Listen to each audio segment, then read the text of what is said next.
Back in the 1970s, a comedian named Bill Saluga had a routine that started out with him introducing himself as, "My name is Raymond J. Johnson Jr., but you can call me Ray."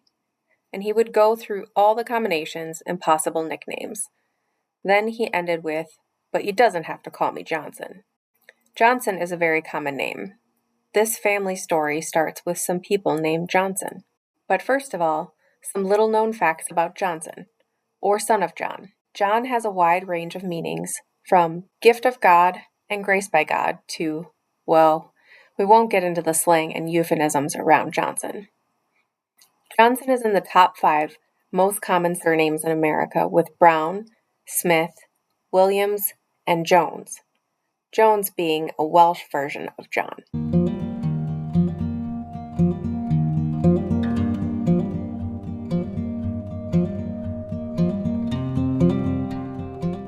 Vikings, or Norsemen, the Northern Trek.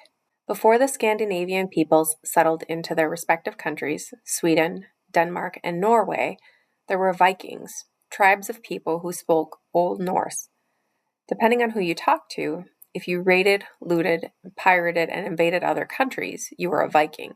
And if you farmed, traded goods, did not invade other countries, you were a Norseman. But the truth is that Vikings also farmed and traded. For sure, both Vikings and Norsemen were a hardy breed, and they spread their dominance and DNA and their culture from Normandy, France, to England, to the Middle East, to North America, from Western Europe to Eastern Europe. This was done during what was called the Viking Age, from the late 8th century to the late 11th century. When you look at DNA and migration maps, the vast majority agree that humans settled in Africa and, like an ivy plant, spread out in all directions. But on many maps, the arrows go as far north as England and then stop short of Scandinavia. It's generally agreed that it was Germanic tribes that went north, and there were many conflicts. There's not total agreement as to why some people went so far north. The conflicts and harsh weather again point to a hardy breed of people that migrated north. And we all know that Vikings wore horned helmets, animal skins that were dyed purple, and they carried pig carcasses, sometimes running with it, sometimes throwing it to other Vikings. Sweden. Sweden became a nation at the end of the Viking period around 1050.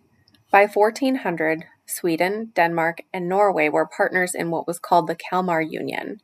But 120 years later, Sweden flexed its muscles, they pushed the Danes and Norwegians out, conquered Finland, and drove deep into Germany. Russia was too big and too strong, and they ceded Finland and much of the Baltics. Later, after the Napoleonic Wars, a French former general took over as king and ruled from 1818 to 1844. Despite some pockets of pro-German sentiment, Sweden was neutral in World Wars I and II.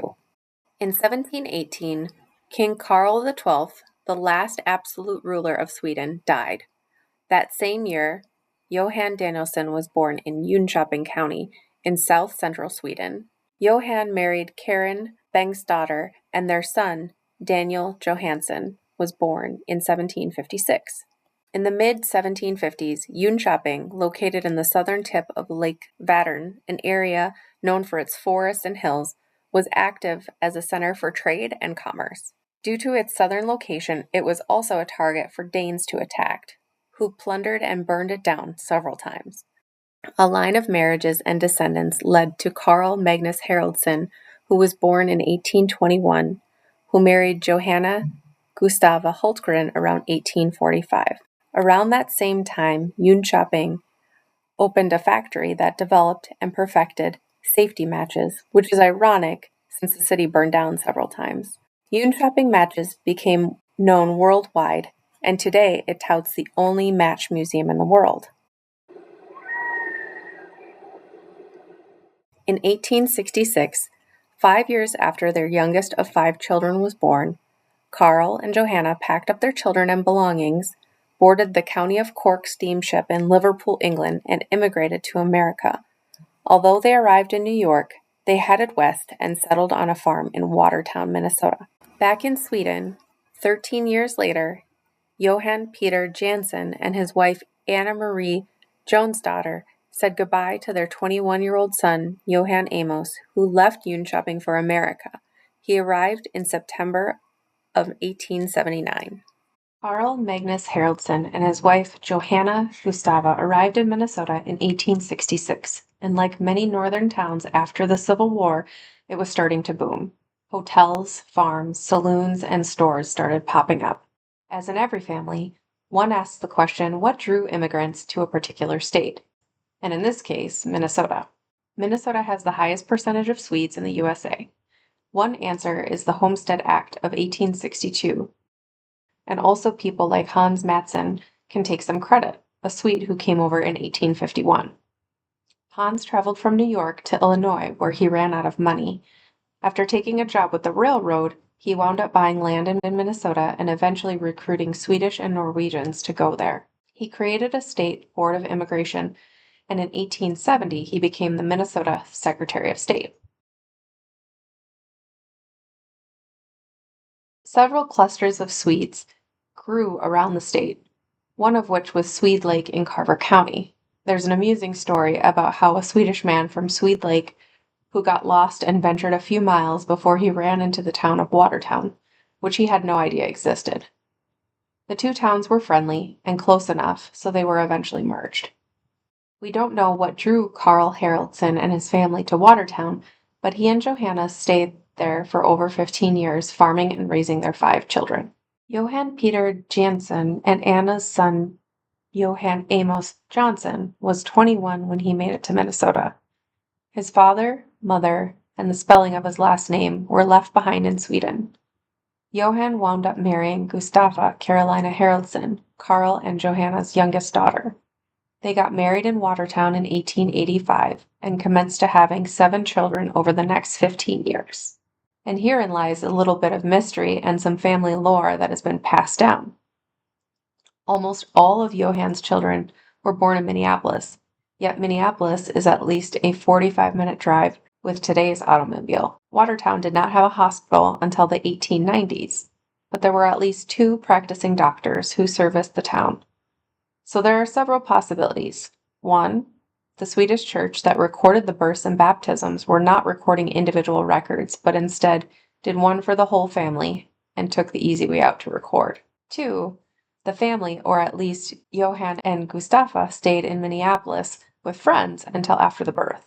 Or 3, Johann had a Minneapolis residence in addition to the farm, and hence ties into the family lore that he was a carpenter who helped build the clock tower for the courthouse in downtown Minneapolis. Currently, there are no sources to verify this, but some interesting tie-ins.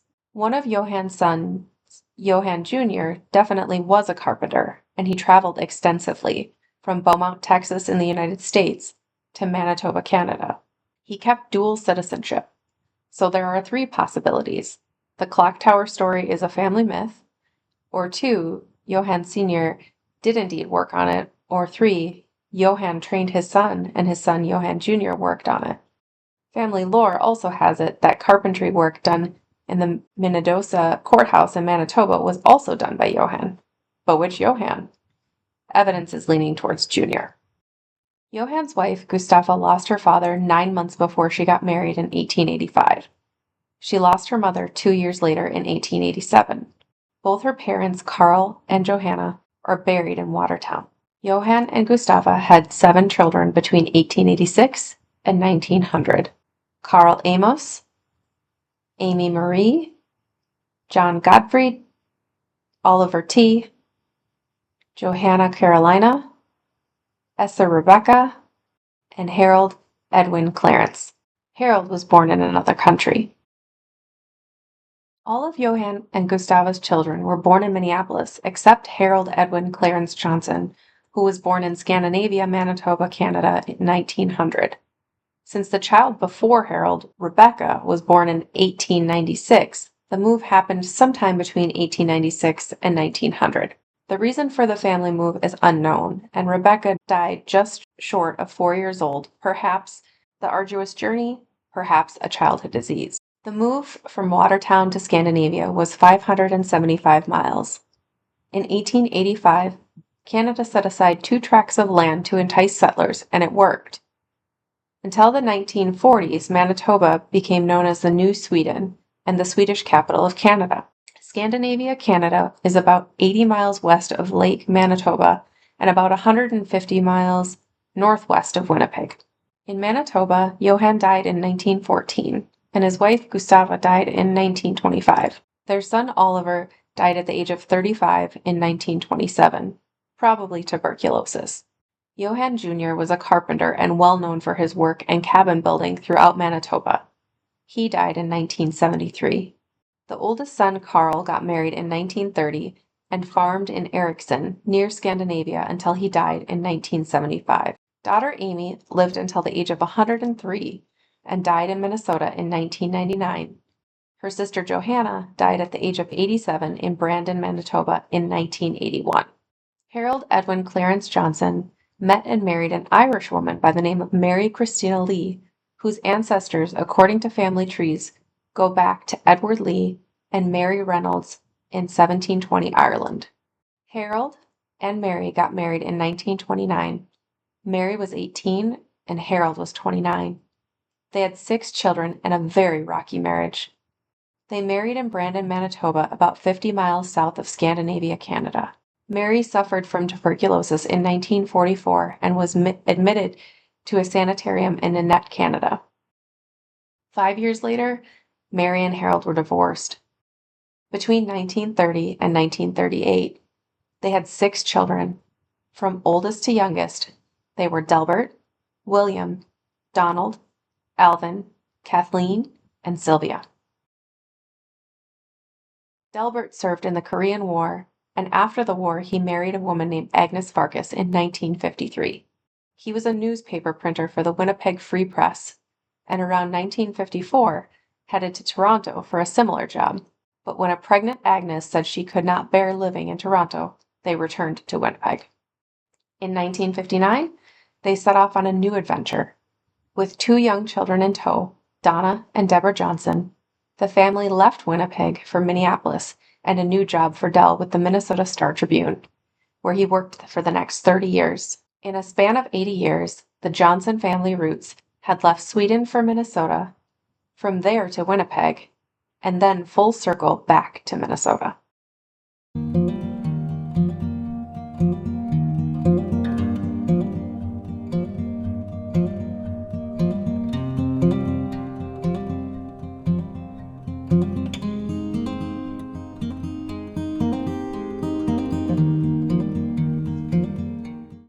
The names Manitoba and Minnesota are of indigenous origin.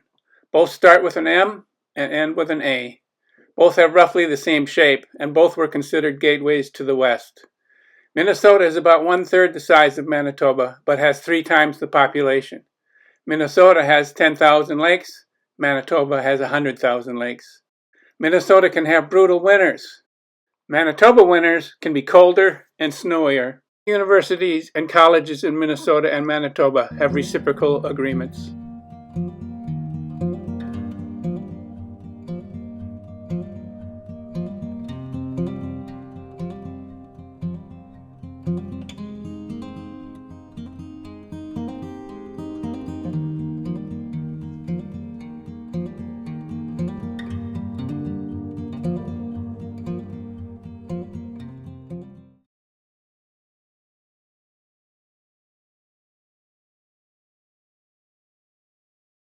Tweet, tweet, tweet, tweet.